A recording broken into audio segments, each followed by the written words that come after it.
4 ಒಲೆಗಳ ಮೇಲೆ ಹೇಗೆ ಅಡುಗೆ ಬೇಯ್ತಾ ಇದೆಯೋ, ನಮ್ಮ ತಲೆ ಕೂಡ ಹತ್ತಾರು ವಿಷಯಗಳಲ್ಲಿ ಈಗ ಬೇಯ್ತಾ ಇರುತ್ತೆ. ಬೆಳಗ್ಗೆ ಬೆಳಗ್ಗೆ ಮಕ್ಕಳನ್ನ ಸ್ಕೂಲಿಗೆ ಕಳಿಸ್ಬೇಕು, ಆಫೀಸಿಗೆ ಲೇಟ್ ಆಯಿತು, ನಾನು ಪ್ಯಾಕ್ ಮಾಡ್ಕೋಬೇಕು, ಅಲ್ಲಿ ಒಂದು ಟಾರ್ಗೆಟ್ ಕಂಪ್ಲೀಟ್ ಆಗಿಲ್ವಲ್ಲ, ಈಗ ಲಾಸ್ಟ್ ವೀಕ್ ಒಂದು ವೆಂಡರ್ ಮೀಟಿಂಗ್ ಇತ್ತು, ಅದನ್ನು ಈ ಸರಿ ಶೆಡ್ಯೂಲ್ ಮಾಡಬೇಕು, ಬಾಸ್ ಬರೋ ಅಷ್ಟರಲ್ಲಿ ಆಫೀಸಲ್ಲಿರಬೇಕು. ಓ ಮೈ ಗಾಡ್, ಎಷ್ಟು ತಲೆ ಓಡ್ತಾ ಇದೆ ಅಲ್ವಾ ಬೆಳಗ್ಗೆ ಬೆಳಗ್ಗೆ. ಹೃದಯಾಘಾತ ಆಗೋದಕ್ಕೆ ಒಂದು ಈ ಕಾರಣ ಕೂಡ. ಡಿಪ್ರೆಷನ್, ಆ್ಯಂಗ್ಸೈಟಿ ಎಲ್ಲದಕ್ಕೂ ನಾವು ದಾರಿ ಮಾಡಿಕೊಡ್ತಾ ಇದ್ದೀವಿ. ಸಾರಿ, ಬೆಳಗ್ಗೆ ಬೆಳಗ್ಗೆ ಇದನ್ನೆಲ್ಲ ಹೇಳ್ತಿದ್ದೀನಿ, ಬಟ್ ಯೋಚನೆ ಮಾಡಿ, ಇದು ನಿಜ ಅಲ್ವಾ?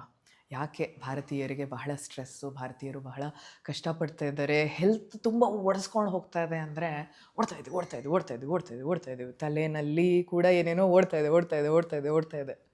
ಓಕೆ, ಸೊ ಯಾರೂ ನಮಗೆ ಸ್ಲೋ ಡೌನ್ ಅಂತ ಹೇಳಿಲ್ಲ. ಓಡಬೇಕು, ಸಕ್ಸಸ್ ಆಗಬೇಕು, ದುಡಿಬೇಕು, ಅದು ಮಾಡಬೇಕು, ಇದು ಮಾಡಬೇಕು ಅಂತಲೇ ಎಲ್ಲರೂ ಹೇಳ್ತಾ ಇದ್ದಾರೆ. ಎಲ್ಲ ಅಚೀವ್ ಮಾಡಿದೆ, ಆರಾಮಾಗಿರು ಅಂತ ಹೇಳೋರು ಯಾರೂ ಇಲ್ಲ. ಯಾಕಂದರೆ ಇದಾದಮೇಲೆ ಅದು, ಅದಾದಮೇಲೆ ಇದು ಅಂತಲೇ ನಾವು ಕಟ್ಕೊಂಡು ಹೋಗ್ಬಿಟ್ಟಿದ್ದೀವಿ. ಸೊ ನಿಮಗೆ ಹೇಳ್ತಾ ನಾನು ನನಗೆ ಹೇಳ್ಕೊಳ್ತಾ ಇದ್ದೀನಿ, ಸ್ಲೋ ಡೌನ್ ಕವಿತಾ.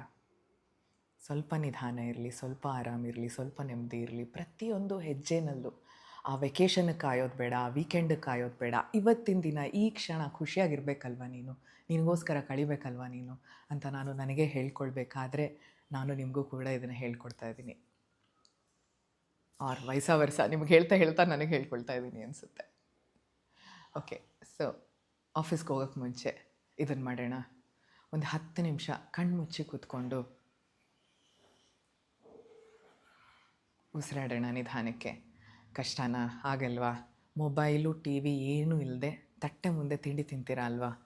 ನಿಧಾನಕ್ಕೆ ಆ ಊಟನ ಎಂಜಾಯ್ ಮಾಡ್ಕೊಂಡು ಹೋಗೋಣ.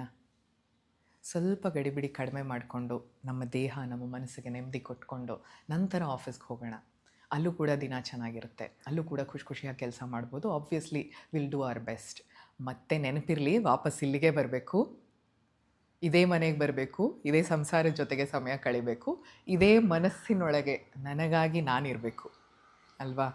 ಸೊ ಆ ಖುಷಿ ದಿನಪೂರ್ತಿ ಇರಲಿ, ಆ ಖುಷಿ ಪ್ರತಿ ಕ್ಷಣಕ್ಕೂ ಇರಲಿ. ನಮಸ್ಕಾರ.